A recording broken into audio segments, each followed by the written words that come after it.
खेळांना उत्तेजन देण्यासाठी महापौरांच्या निधीतून सहाय्य दिलं जातं। या अंतर्गत अमरावती शहरात महापौर विदर्भश्री स्पर्धेचं आयोजन करण्यात आलं। गुरुकुल क्रीडा अकॅडमी व महानगरपालिकेच्या वतीनं हे आयोजन करण्यात आलं। महापौर विदर्भश्री शरीर सौष्ठव स्पर्धेचं शुक्रवारी रात्री आयोजन करण्यात आलं। गुरुकुल क्रीडा अकादमी व अमरावती महानगरपालिका यांच्या संयुक्त विद्यमाने आयोजित या स्पर्धेत स्पर्धकांनी हिरिरीने सहभाग घेतला।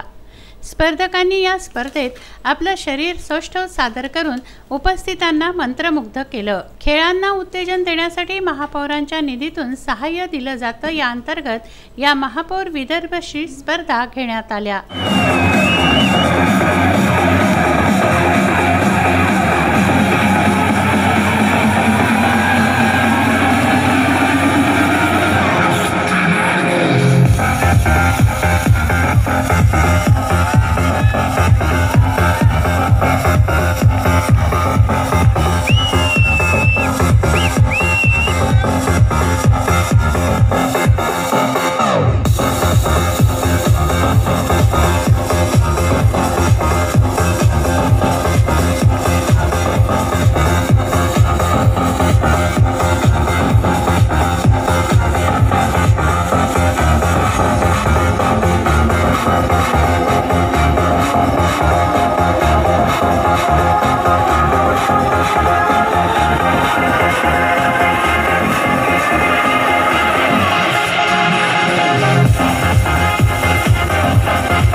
प्रदीप इंगोले, विदर्भ न्यूज, अमरावती।